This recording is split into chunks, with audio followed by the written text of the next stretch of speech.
2008 terbentuk. 2008 itu kita udah mulai performing sih.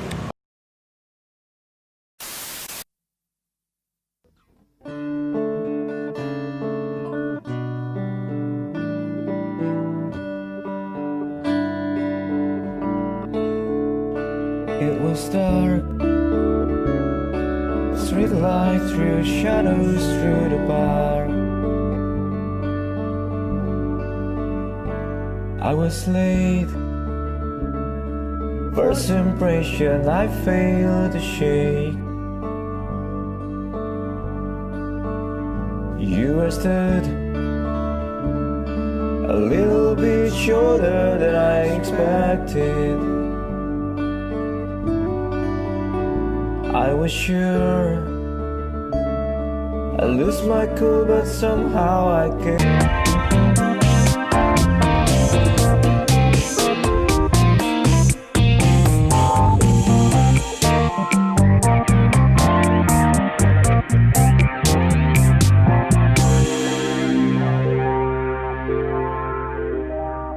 Kalian telah banyak melakukan pahala ya. Yang menulis soal itu banyak melakukan pahala. Betul. Tapi harus sabar-sabar kuping ya. Gimana sama-sama kuping maksudnya gimana nih? Takut diomelin Ya, gitu. harus sering pakai hand sanitizer ya. Jangan cuma di tangan, di kuping dilap. Tetesin.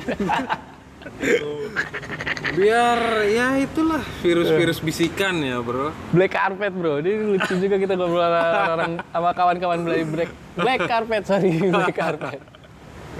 Lu kenapa sih namanya black carpet sih? Kita sharing lah ya. Kalau black carpet sendiri kan inilah, Bro, muncul dari aku berpikir kan dulu, ini orang kenapa yang ngeband pengennya jadi artis mulu gitu. Iya. Tapi lagunya nggak ada.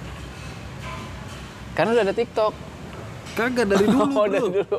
Sebelum ada TikTok. Sebelum ada TikTok. Jadi black carpet sendiri ada di Medan. Black carpet ini memang di Ada Malik. ada Malik. Ada Malik. Oh iya, ada Malik, Itu Malik. 3 bulan gue di Medan dulu. Iya, ada Malik. Dari ada Malik lari ke Kisaran. Gila. Kisaran tuh jauh lagi. Jauh mau ke arah Oh, itu tower ya, Bro? tower, Ke makanya. tower ya? Makanya. Gila asik ke situ. Nah, Tapi Medan paling top lah. Asik. Makanan Asik. the Gila. best itu. makanan murah. Apalagi dik-adik kan. Dik adik-adik yang ngasih buat kan? Yang menurung kan. Cakep. Oh iya. Oh, jadi Black Carpet itu band Medan. 2008 terbentuk. 2008 itu kita udah mulai performing sih. Oh, lu udah mulai Kita udah mulai Nge-gigs. Iya, kita udah mulai ke gigs gitu. Terus kalau terbentuknya sendiri band ini udah lama banget, 2006 2007. Oh, lama lah. Udah lama. Cuma kita akhirnya kita teman kita tuh iseng-iseng masukin ke radio pertamanya. Akhirnya ya dapat respon bagus. Bisa sampai kita pulang kuliah gitu. Waktu itu aku pulang kuliah gitu. Di sebelah aku tuh ada anak SMA. Jadi Black Carpet sendiri ada di Medan. Black carpet ini memang di Ada Malik. ada Malik. Ada Malik. Oh iya, ada Malik, ada Itu Malik. 3 bulan gue di Medan dulu. Ya, ada Malik. Dari ada Malik lari ke Kisaran. Gila. Kisaran tuh jauh lagi. Jauh mau ke arah Oh, itu tower ya, Bro? tower, Ke makanya. tower ya? Makanya. Gila asik ke situ. Nah, Tapi Medan paling top lah. Asik. Makanan Asik. the Gila. best itu. makanan murah. Apalagi dik-adik kan. Dik adik-adik yang ngasih buat kan. Yang menurung kan. Cakep. Oh iya. Oh, jadi Black Carpet itu band Medan. 2008 terbentuk.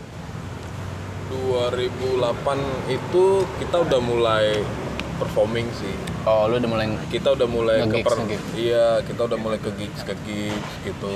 Terus kalau terbentuknya sendiri band ini udah lama banget, 2006 2007. Oh, lama lah. Udah lama. Cuma kita akhirnya kan kita teman kita tuh iseng-iseng masukin ke radio pertamanya. Akhirnya ya dapat respon bagus. Bisa sampai kita pulang kuliah gitu. Waktu itu aku pulang kuliah gitu, di sebelah aku tuh ada anak SMA yang ringtone-nya tuh lagu Black Carpet. Waktu telepon. Bangga dong lo ya. Tapi dia nggak tahu aku. Lah itu yang bikin aku jadi wah anjing. Karena zaman-zaman memang 2006, 2007 itu musik-musik indie musik-musik ya Isik contohnya lagi. kayak melodik ya masih Iya. masih Masih melodic diterima. punk itu masih diterima banget dan masih dicari banget sih. setelah ada inpansi dari BTS dan kawan-kawan. Kan yang sekarang 2013 lah itu transisi. Ya. 2012-2013 tuh transisi tuh ke musik beat-beat senam itu. Iya. Beat-beat senam itu bro, yang duk nah itu yang kita bingung itu. Nah tapi tetap kita ikutin lah. Iya. Ada juga yang bagus kan soalnya. Iya.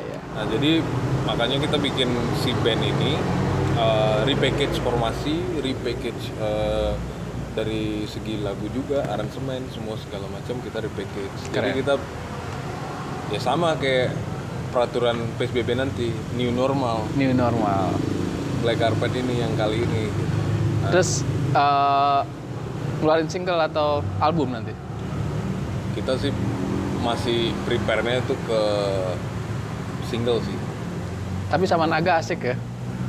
Lu memang berarti udah satu manajemen dulu, makanya gue pikir kok kenal maksud gue. Iya kan dulu bro. Satu manajemen ya. Iya itu waktu di Alaska kan, satu manajemen. Nah tapi kebetulan kita kan susah ya, maksudnya nyari partner ngobrol musik itu yang kalau dia memang pure bisnis gitu kayaknya. Aku kayak harus milih-milih orang banget bro.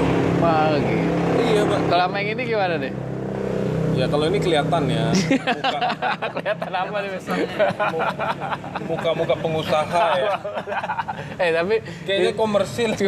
tapi semua memang basic musik atau kalau lu Gil? Kalau aku Basic lu dulu di Medan tuh?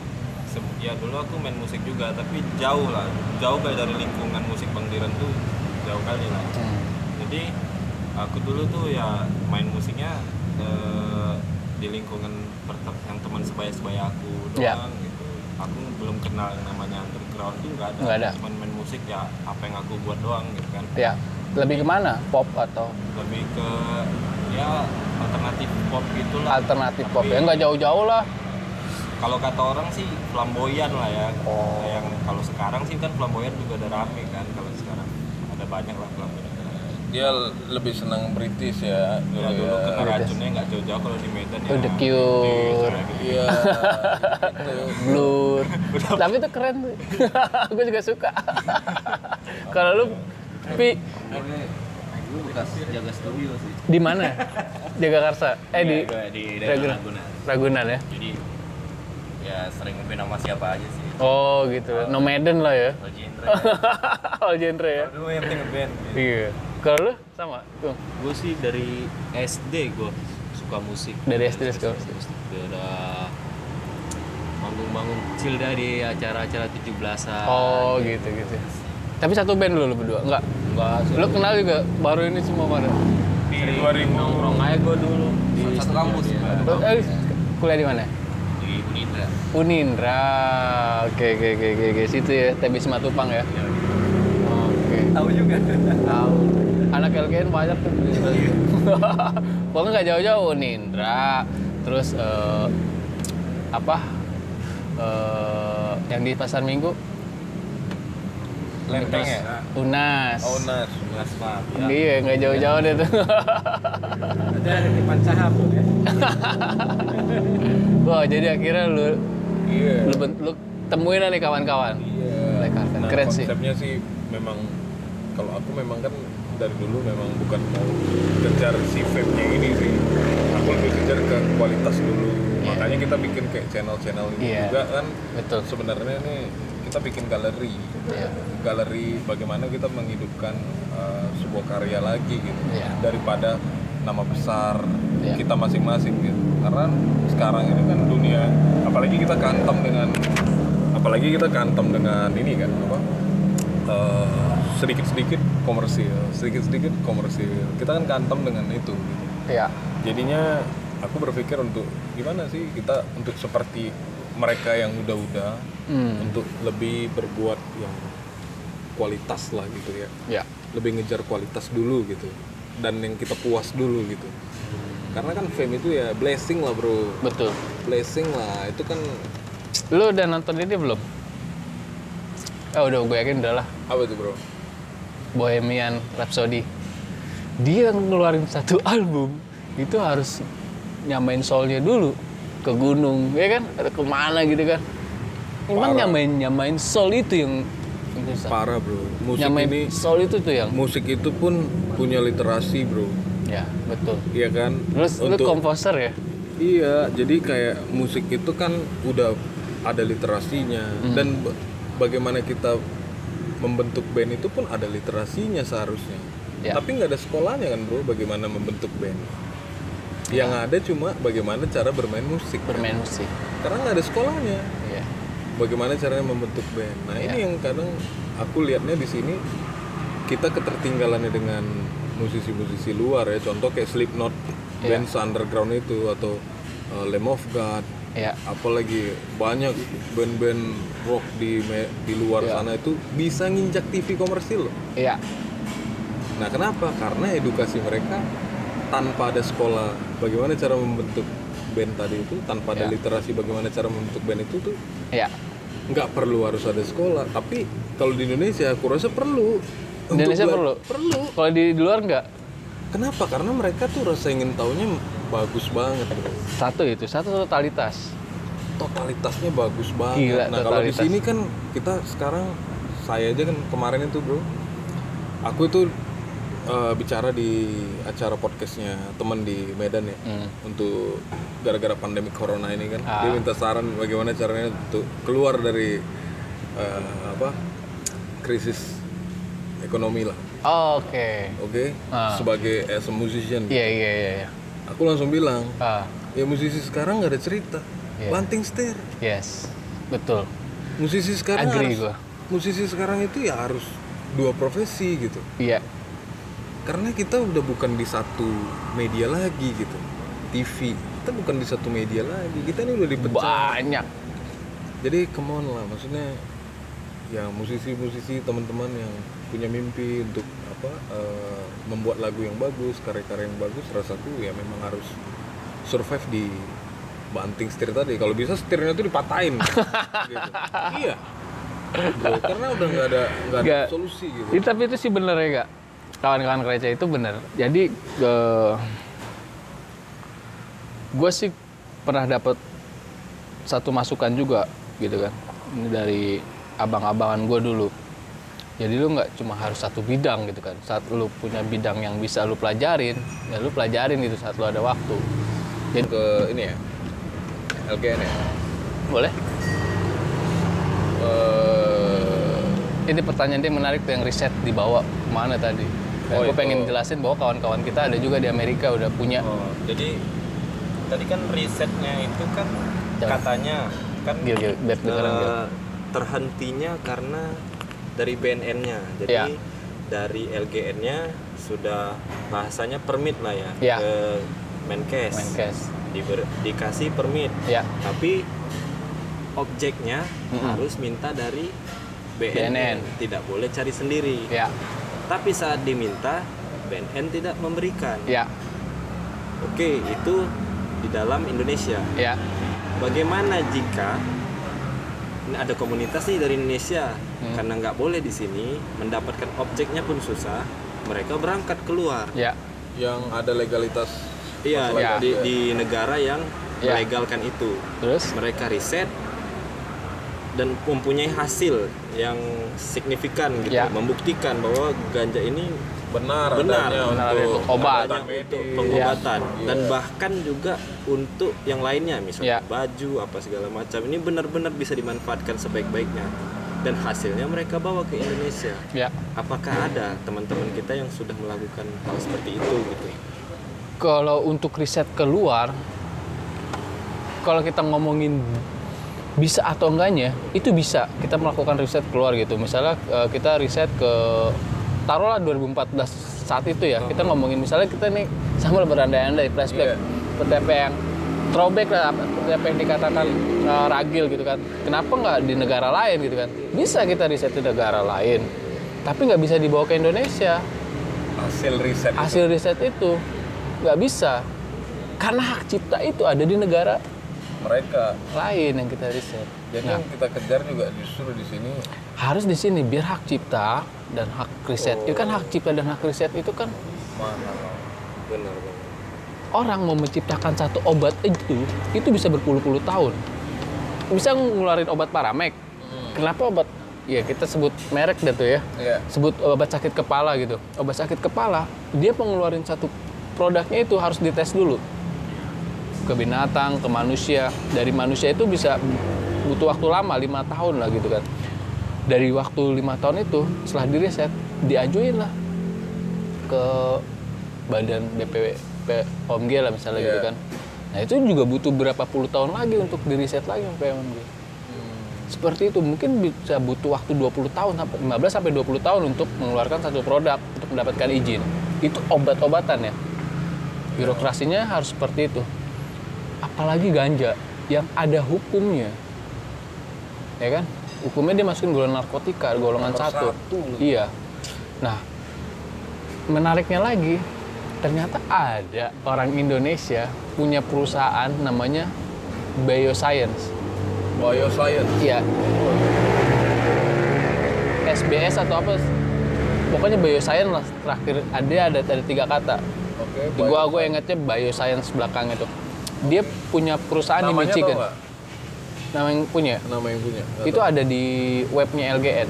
Itu Gampang ada. lah ya, tinggal googling Iya. siapa pengusaha. Ada pengusaha. Ada tuh di web LGN. Oke. Nah, Ada di webnya LGN tuh. dia dari 2018 udah punya perusahaan itu. Dia kembangin sampai akhirnya 2019 kemarin Mas Dira diundang Iya. ke sana ke Amerika, ke Michigan untuk melihat harvest. Dia kan nanam ganja tuh di sana cuma 3 bulan. 3 bulan udah harvest tau gak lu? Iya, 3 bulan loh. 3 bulan harvest. Nanam Maret, April, Mei, Juni udah harvest bulan depan. Nah diundang Mas Dira untuk harvestan kan. Kalau ngeliat Instagramnya Mas Dira itu ada dia di ladang ganja. Itu ladang ganja yang disebut hemp. Jadi bedain nih antara hemp dan ganja itu beda. Beda, ya. Tadi di depan juga kita udah bilang ya. Iya. Ganja dan hemp itu 2 jenis yang berbeda, Ya, bukan satu. ya. Kalau Ganja lebih pendek, ya, kalau hemp lebih tinggi. kalau ganja itu dia yang kita sebut untuk relaksasi itu ada zat THC namanya, tetrahydrocannabinoid. Nah, itu yang bikin orang Tetrahydrocannabinoid. ya itu tetrahydrocannabinol. Ya. Tetrahydrocannabinol yang ada di zat dalam ganja itu yang bisa buat orang high. Consciousness. Iya, karena ada zat halusinogennya. Itu di ganja. Itu di ganja. Oke. Di hemp sendiri itu udah pemisahan antara ganja dan CBD. Iya. Nah, CBD ini yang nggak ada zat halusinogennya, high-nya. Dia cuma pure pengobatan, obat cure untuk kanker, cures untuk epilepsi. Itu yang sekarang pengusaha-pengusaha medisin yang hemp itu berlomba-lomba untuk ningkatin kadar CBD-nya. Semakin tinggi kadar CBD, semakin laku. Nah, Mas Dira Tapi sempet- kalau hemp di sini dia kan termasuk jenis ganja, berarti itu nggak boleh. ini yang salah persepsi. Bener, ini salah. Gimana ya kita kasih taunya kalau hemp ini beda loh. Itu padahal ya kan bentuknya sama, kita udah didoktrin ya lu bentuk apa pohon daun pisang ya itu daun pisang gitu kan, apa daun singkong ya itu daun singkong. Lu nggak bisa, padahal itu satu jenis yang sama ya kan, Iya. Dengan kandungan yang berbeda. Iya. Itu yang harus persepsi Tapi pernah selama nggak sih- masyarakat di Indonesia. Tapi pernah nggak sih setidaknya ada salah satu presiden di negara ini yang membicarakan atau punya perhatian lah ke masalah ini? Ada nggak sih? Presiden ya. Iya, Kalau kita ngomongin presiden, yang yang Soekarno akhirnya- gue nggak ada, belum lahir. Soeharto gue masih ngalamin dikit-dikit. Iya. Megawati dia lebih ke tenaga kerja. Gus Dur, wah itu plur. Abis Iya, plur kita di abis. semua masyarakat Indonesia plur lah. Jadi Iya. kita nggak membeda-bedakan itu. SBY, zamannya SBY, Pernah ada. Dahlan Iskan. Oh. Ya, lewat menteri-menterinya. Dahlan Iskan saat itu masih jabat BUMN. Hmm. Yusuf Kala dia pengusaha. Itu sih ya, ini sih gue dengernya juga dari kawan. Kalau Yusuf Kala, kalau Dahlan Iskan gue pernah ngeliat dia di majalah yang megang daun ganja. Dahlan Iskan. Dahlan Iskan ya. Iya. Berarti presiden belum ya? Kalau presiden belum ada Karena- satupun yang punya perhatian atau merespon. takut kali lah ya. Karena kita kan sekarang sistem pemilunya pemilu langsung. Jadi saat masyarakat lu belum siap karena lu nggak bisa ngebedain mana hem mana ganja, lu akan didikte sama. Benar.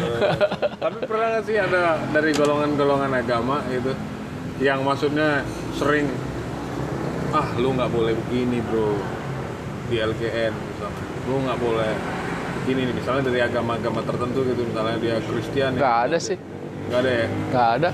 Karena di agama Tapi banyak loh bro yang bilang haram nih. Dari ulama nih misalnya, dari yang Kristen haram nih. ada 3 persepsi kebenaran ya. 1 benar menurut gua, 2 benar menurut lu, 3 benar menurut ilmu pengetahuan. Tapi aneh loh bro, cuma 2 agama ini loh yang bilang-bilang haram atau itu mabok. Buddha sama Hindu. Enggak, karena kan memang budayanya mereka dari dulu. Kita kenal bank. Berarti yang asik Buddha sama Hindu bro. Yang asik Buddha sama Hindu berarti. Enggak, karena memang budaya mereka. Iya benar. Wisnu waktu di abad keberapa itu kan yang Dewa dia- Wisnu, Dewa iya. Wisnu, Dewa Wisnu itu salah satu dia yang jaga. penggemar ganja. Iya benar. Di Nepal sendiri ada namanya festival Sarasvati namanya. Sarasvati ya benar. Benar. Itu di bulan Maret. Di bulan Maret benar. Februari Maret, di bulan Februari atau Maret. Maret ya? Maret. Itu kalau kita ngomongin agama sih agama luas, Bro.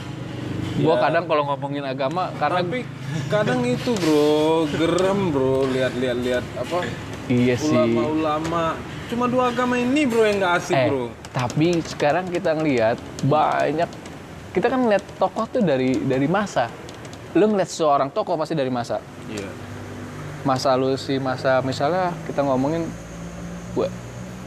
UAS. Iya. Kita ngomongin yang sering di Cikini siapa? Gus Kenduri Tinta. Aduh. Lu masa nongkrong di Cikini nggak tahu sih setiap bulan itu Kenduri Cinta? Tapi bro, aku pernah ya, maksudnya ngobrol ya sama Ustadz sih, bukan kelas ulama sih. Dia malah ini sih, malah ngasih ayat gitu bro, ke aku gitu. Dan aku kaget itu. Apa tuh? Dia bilangnya, aku lupa ya dari mana sumber ayatnya, tapi bunyinya itu seperti inilah kira-kira. Dia bilang yang haram akan dihalalkan, yang halal akan yang haram akan dihalalkan, yang halal akan diharamkan. Dibalik gitu, ada ayat yang seperti itu, yang halal manusia haramkan, ya kan, yang haram akan manusia halalkan di akhir zaman. Itu aja Ren yang aku pegang. Terus ada satu lagi dia bacain ayat, ini Ustadz loh, dia bilang lagi di satu ayat itu bunyinya seperti ini, tumbuhan yang tumbuh dari tanah kuciptakan tidak ada yang haram. Pasti ada manfaatnya. Pasti ada manfaatnya. Pasti ada yang manfaatnya. Tumbuhan ya. Dia nyebutin tumbuhan ya. Itulah. Itu dan itu di ayat bro. Berarti kan Ustadz Padin jangan-jangan lo. Ustadz Fadil nggak mau. Ustadz Padin nggak mau deh. Anti. Dia senang. Ustaz Agung. Ustaz Fadil senangnya rempah. Sama kepala ikan bawal ya, kepala ikan bawal. Sedih. Ya, tapi memang kita kalau ngomongin agama sih, karena Kalau harapannya Black Carpet sih kedepannya sih ya nggak muluk-muluk lah bro, terus bisa stay calm, berkarya terus, Ya. Terus bisa terus lah sampai tua bisa ngibur teman-teman di rumah, setuju gue. terus bisa membuat movement-movement yang ada refleksinya ke teman-teman gitu aja Ya. sih. Kalau dari aku bro, kalau dari aku gitu. Ya, Bi- dari Gil. Kalau dari aku ya aku ngarepnya ya mudah-mudahan Black Carpet ini bisa tetap solid terus ke depan lagi. Amin. Amin. Tetap bisa terus berkarya dengan karya-karya sendiri yang ya di aransemennya tuh dengan bebas lah gitu ya, nggak ada yang soalnya kalau Black Carpet ini kan nggak punya patokan yang harus gimana gitu. Iya. Memang semuanya keluar dari aransemen itu natural gitu. Iya. Jadi ya mudah-mudahan kedepannya kami nggak akan berhenti berkarya gitu. Bagus. Dengan karya-karya kami sendiri, Mantap. dan kita berempat ini mudah-mudahan tetap solid lah. Amin. Haruslah ya kan. Harus solidnya Nanti tuh kan harus solid kayak band-band dulu. Oh, Jangan iya. kayak sekarang lah solid. Justru band-band dulu juga gawat. Aduh. Bang, solid apanya? Solid berkaryanya, Iya, solid iya, berkaryanya. Bikin karya besar ya. Iya. Karya besar. Kalau solid berkaryanya kayak yang lagu senam Abang bilang kan jadi susah nanti jadinya. Semuanya jadi Iya. joget-joget semua. Kalau Cupi. dari Bang Cupi. Gue udah jawab semua ya. Coba Ya, coba sama sih, hampir biar sama. deketin ininya, Pi. Biar udah kedengeran. Gue hampir sama sih. Ya intinya tetap konsisten lah ya. Konsisten, Gue berharap ya. Konsisten aja kunci Tapi sih. kan kemarin pernah punya harapan semoga band-band kedepannya ini bisa private party, main di semakin banyak private party gitu kan. Enggak ya? Cewek-cewek banyak. Iya. Yang birnya dituang-tuang gini. Oh iya, ada. Yang di mana-mana pokoknya ada gitu, di setiap sudut ada aja. Ceweknya yang cakep dipeluk, cewek yang Ada. jelek ditolak di kolam renang gitu. Sana lo gitu. Enggak lah itu. Tetap berkarya ya kan. Karya yang penting. Berkarya. Konsisten berkarya. Udah. Lo udah nyiptain lagu berapa di sini? Nyiptain lagu siapa di sini? Bayangan diri. Jiren, lagu lu semua. Iya, tapi ada aransemen lah Aransemen dari mereka. anak-anak. Oh, oke. Semen bareng-bareng. Ya. Yuk Iskandar. Kalau gue sih yang penting intinya sih konsisten aja. sih. Konsisten nih. Konsisten sama berkarya terus dah pokoknya. Ini yang di belakang. Kalau Cupi sih pernah, kalau Caong sih pernah bilang sama aku gitu. Siapa? Iya, dia pengen nih band-band ini bisa diundang lagi gitu di acara-acara ulang tahun anak-anak sekarang. Iya. Karena memang benar kan. Iya, iya. Zaman-zaman aku ya, maksudnya 2008 2007 itu acara-acara ulang tahun tuh masih banyak loh. Ngundang-ngundang band. Undang band. Iya. Loh, sekarang nggak ada. Sekarang nggak ada ya? Karena nggak ada bandnya. Enggak, sekarang karena lebih Bukan, sekarang itu lebih banyak senam, betul. mata itu. Bingung udah bro, event itu. Ya makanya teman-teman doainlah kami Ya. bisa Kita melewati doakan sama-sama. wabah COVID ini. Ya, betul. Bakal ada band baru yang akan menghibur teman-teman. Mantap. Teman-teman yang ulang tahun jangan lupa Undang. Ini ada nomor kontak ya di sini nanti. Iya. Tuh pengen banget tuh makan kue tart. Jadi selama ini Iya. lu ngeband cuma pengen dapat undangan makan kue tart. Ya karena gimana ya bro? Lu undang-undang nih. Undang Black Carpet ya. Lu sediain aja kue ulang tahun yang amplopnya nggak usah. Amplopnya kasih ke Mas Agung. Tambah satu lagi selain kue tart. Apa? Kenalan sama Dikadik yang datang ke undangan ulang tahun. Dikadik nih. Dikadik. Petar juga. Enggak lah beda bro. Atensi orang itu main di acara ulang tahun sama event gitu ya. Itu Beda ya? beda. Lu sering belum main di ulang tahun? Sering banget dulu. Kalau gue pernah main di ini ya, wedding singer. Wedding singer. beda kan? Maksudnya di wedding tuh justru orang tahu oh ini bagus suaranya karena attentionnya fokus gitu. Iya. Enggak. Kalau kita manggung misalnya atau di mana itu belum tentu fokus gitu. Yang nonton mabok apa-apa kan dengerin enak. Padahal kita yang main juga mabok juga. Dan acara-acara begitu tuh misalnya kayak acara-acara ulang tahun begitu tuh itu kan lebih memorable ya. Betul. Maksudnya lebih memorable gitu bagi si yang ulang tahunnya. Jadi sayang banget kalau teman-teman yang punya ulang tahun hanya ngeluarin duit mubazir untuk hal-hal nggak jelas. Mending bikin event. Ya, ide bagus. Undang black carpet. Itu dia. Ya kan? Jangan lupa sebelum kita masuk ada karpet hitamnya. Ya. Oke, kawan-kawan Ngereceh ini obrolan panjang. Ini gue keluarin pas edisi lebaran nanti. Jadi kita ngucapin selamat Idul Fitri. Yo. Ya, kawan-kawan Ngereceh, sampai ketemu di episode selanjutnya. Salam gue dari Baradopio. Black Carpet. Bye.